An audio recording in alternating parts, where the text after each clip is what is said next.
अस्सलाम वालेकुम। टेबल छोटे से छोटा हो या बड़े से बड़ा हो, बहुत आसान तरीके से हम कर सकते हैं। थोड़ा सा हमें गौर करना चाहिए, क्योंकि अक्सर बच्चे ये कहते हैं कि 10 से आगे टेबल नहीं होता है। ऐसी बात नहीं है। टेबल का मतलब मल्टीप्लिकेशन होता है। किसी भी डिजिट को किसी के साथ भी मल्टीप्लाई कर सकते हैं। तो हमारे पास लिखा हुआ है 56 का, टेबल ऑफ 56। तो इसका आसान तरीका मैं बताता हूँ। ये 56 है, तो 56 को ऐसे लिख लें, यहाँ नीचे लकीर लगा दें। 5 का पहाड़ा लिखें। 5 का पहाड़ा होता है 5, 10, 15, 20, 25, 30, 35, 40, 45 और 50। यहाँ पे 6 का पहाड़ा लिखें।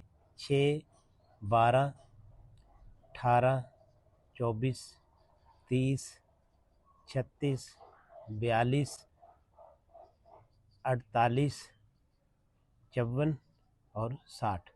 अब आपने थोड़ा सा गौर करना है। ये जो है यहाँ पे 5 और 6, इसको इसी तरह लिख दे। यहाँ पे थोड़ा सा गौर करना है कि ये जो है एक जो है इस 10 में जमा करना है, एक यह वाला, तो ये हो जाएगा 10 एक 11 और 7 2 लिख दे। ये वाला एक जो है इसमें जमा करना है 15 में, तो ये हो जाएगा 100, यानी 16 हो जाएगा और 8 हो जाएगा। ये देख, ये है 30, ये 25 है। ये 3 जो है इसमें 25 में जमा कर देंगे, 28 हो जाएगा, 7 0 हो जाएगा। इसी तरह नेक्स्ट में जाए, ये 36 है और ये 30 है। ये 3 जो है इसमें जमा कर देंगे, 33 और 7 6 आ जाएगा।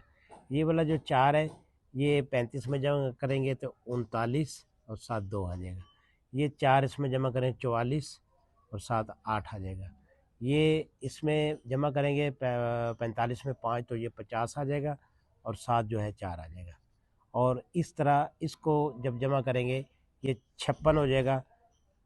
50 और 6 56 और 7 0 लगा दें। ये लीजिए, आपका इतना बड़ा टेबल बहुत आसानी से सॉल्व कर दिया।